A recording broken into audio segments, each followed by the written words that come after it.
Hi everyone, my name is Suzanne Schaefer and I'm an instructional designer at the Penn State York campus, which is in South Central Pennsylvania.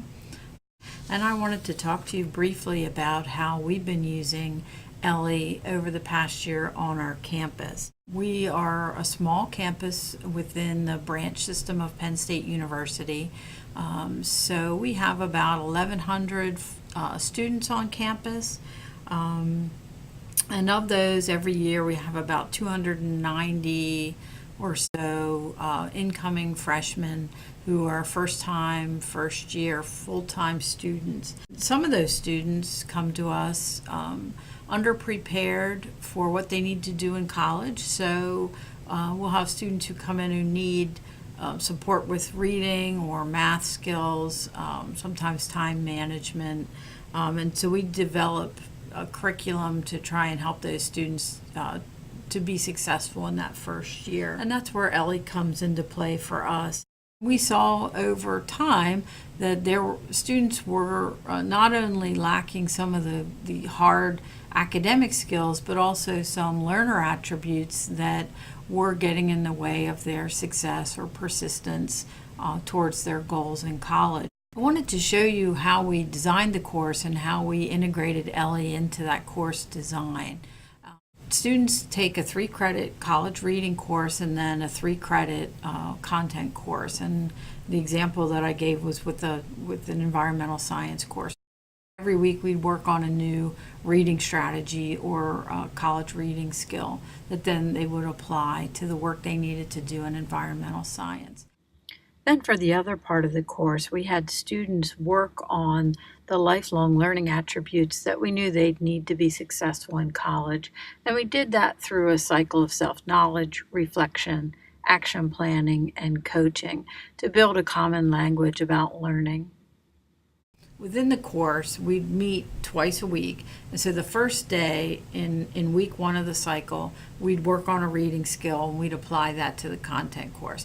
Then the second day that we'd meet in that first week, we would start to work on one of the Elli learning dimensions. We'd always be in that 2-week cycle with an introduction. How does this relate to our everyday life? And then the second week, how does this relate to your success academically? Now in this last section of the video, I'll talk just briefly about the outcomes from our project. This slide depicts the pre and post Elli scores for those students in our control and treatment groups. The control group were those students who were only in the environmental science course. They did not work explicitly on building lifelong learning skills using the Elli Lifelong Learning Inventory. You can see the difference in their pre and post test scores by the different color on the spider diagram. So the peach color is their pre-test scores and the pink are their post-test scores. And the treatment group are those students who took both the college reading course and the environmental science course and who worked explicitly to build their lifelong learning skills using Elli.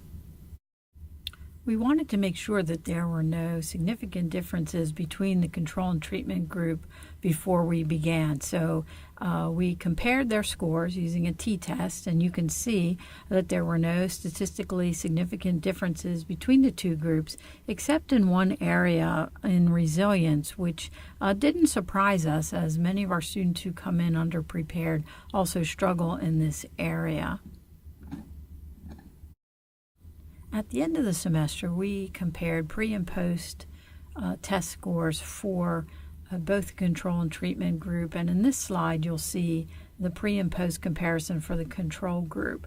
We were looking to see if there were any significant changes for those students at the beginning and the end of the semester.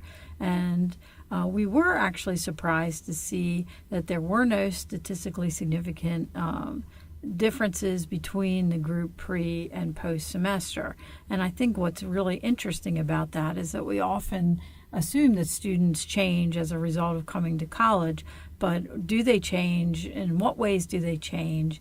Do they change in those lifelong learning dimensions? And in this case, our measurements showed that these students really did not change in that way, which was very interesting. This slide then shows the changes for students who are in the treatment group. So those students who worked every week on building their lifelong learning skills. And you can see by the significance column that students changed in a significant way in every one of the learning dimensions except for learning relationships. And in this case, we really only worked on that in the last week of the semester. So I do feel strongly that had we had more time, students would have also changed in that way and in a significant way as well. But we were really excited to see these changes for these students, and it was wonderful for them to see their own scores change over the course of the semester and to see them succeed in both the college reading course, but also in the science course, which many of them had extreme apprehension about taking a science course as one of their first college courses. And it was wonderful to see their comments at the end to say, you know, I didn't know that I could do it. I really didn't think I could be successful in science, and I did. And so we were just really thrilled about all of that for them. And felt that we had helped them to make some significant gains during the course of the semester.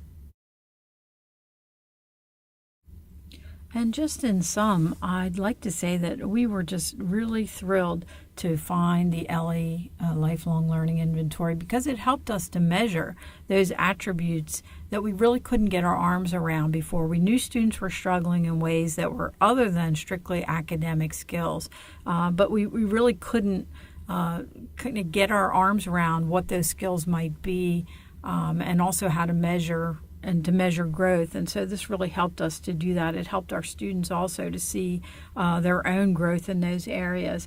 And for us, the use of the paired course model that allowed us to embed skill building and have it be applied directly to a content area, the ability to have an instrument where students could learn about themselves and then through a process of critical reflection and coaching to really grow in those areas. We saw significant gains for our students who found success in their academics and also just in their overall satisfaction in college. So it was overall just a really fabulous experience for us.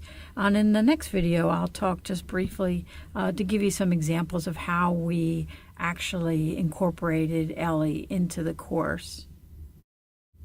And I want to thank my partners in the project, Barbara Eschbach, who's the head librarian at Penn State York, and Dr. Jorge Santiago Blay, who was the instructor of the environmental science course, who's also a research associate at the National Museum of Natural History in Washington. And without both of those folks, we wouldn't have been able to do any of this project. So to them and also the folks at Vital Partnerships, I say a huge thank you for all your support.